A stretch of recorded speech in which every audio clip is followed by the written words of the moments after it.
돈은 적게 주지만 근무를 편하게 할 수 있는 직장. 근무 여건은 좋지 않지만 돈은 더 많이 주는 직장. 여러분은 어떤 직장을 선호하시나요? 단순하게 비교하기는 어렵겠지만 직장을 다닐 땐 돈만큼이나 업무 강도, 업무 자율성, 발전 가능성, 유연한 근무 시간과 장소 등 근무 여건도 중요한 고려사항이죠.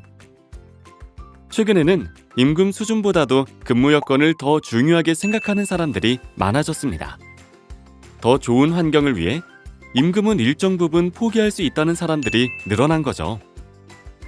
근무 여건을 수치화한 잡 어메니티라는 지수를 이용해 분석해 보았는데요. 유연 근무, 재택근무, 육체적 강도, 업무 강도, 업무 자율성, 업무 독립성, 발전 가능성, 직업 보람 등 8개 항목을 이용해 잡 어메니티 지수를 산출했습니다. 이 지수를 통해 여러 흥미로운 결과를 도출할 수 있었습니다. 어떠한 근로자들이 근로여건 수준이 높은 일자리를 선호하며 종사하고 있을까요? 성별, 연령별, 학력, 소득 수준별로 나누어 알아보았습니다. 성별, 연령별로는 여성, 저연령 근로자들이 잡 어메니티 지수가 높은 일자리에 많이 종사하는 것으로 나타났습니다. 여성이 육체적으로 힘들지 않고 유연한 근무 형태를 선호함과 동시에 임금이 높고 근로 환경이 열악한 일자리에 취업하기 어려운 노동 수요 요인이 복합적으로 반영된 것으로 보입니다. 연령대별로는 50대 이상의 고령층 역시 근무 여건을 중시하지만 상대적으로 낮은 교육 수준으로 인해 취업 경쟁에서 밀리며 잡 어메니티 지수가 높은 일자리에 종사하는 비중이 낮았습니다. 학력, 소득 수준별로는 고학력, 고소득 근로자들이 잡 어메니티 지수가 높은 일자리에 더 많이 종사하는 것으로 나타났습니다.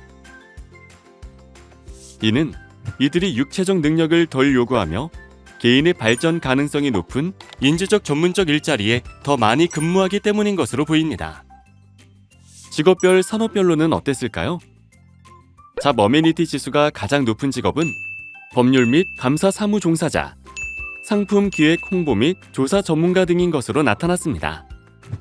산업별로는 정보통신, 금융보험, 교육, 전문과학기술 등에서 잡 어메니티 지수가 높은 직업들이 많이 분포하고 있는 것으로 나타났습니다. 근로자에게 근무 여건이 임금만큼이나 중요한 가치라면 근무 여건을 화폐 가치로 환산하여 소득 불평등을 새롭게 추산해 볼 수 있을 텐데요. 임금 근로자의 소득 불평등은 근무 여건을 고려했을 때 소득 불평등이 더 악화되는 것으로 나타났습니다. 고소득, 고학력 근로자들이 근무 여건이 양호한 일자리에 종사하는 경향이 높은 데 기인한 것인데요. 소득 1분위의 시간당 임금은 33.3% 증가하는 반면 소득 5분위는 42.9% 상승하는 것으로 나타났습니다. 반면 남성과 여성 간 임금 격차는 오히려 줄어들었습니다. 남성의 시간당 임금이 38.8% 증가하는 반면 여성은 44.8% 상승했습니다. 앞서 언급했듯이 여성들이 근무 여건이 양호한 일자리에 더 많이 종사할 뿐만 아니라 근무 여건에 더 큰 가치를 부여하기 때문인 것으로 분석됩니다. 앞으로 경제활동 인구에서 여성 및 고령층의 비중이 점차 늘어날 것으로 예상되므로 근무 여건은 더욱 중요한 가치가 될 것으로 보이는데요. 또한 전반적인 수준도 높아지며 과거 핵심 연령, 남성 위주의 제조업 중심 노동시장에서 다양성이 증대된 노동시장으로 변화하고 있습니다. 이로써 근무 여건 수준이 높은 일자리 수요는 증가, 낮은 일자리들의 인력 부족은 심화될 것으로 보입니다. 따라서 국내 노동시장의 근무 여건을 개선하는 방안을 고려해야 하며 정책적 지원 또한 지속되어야 할 것입니다.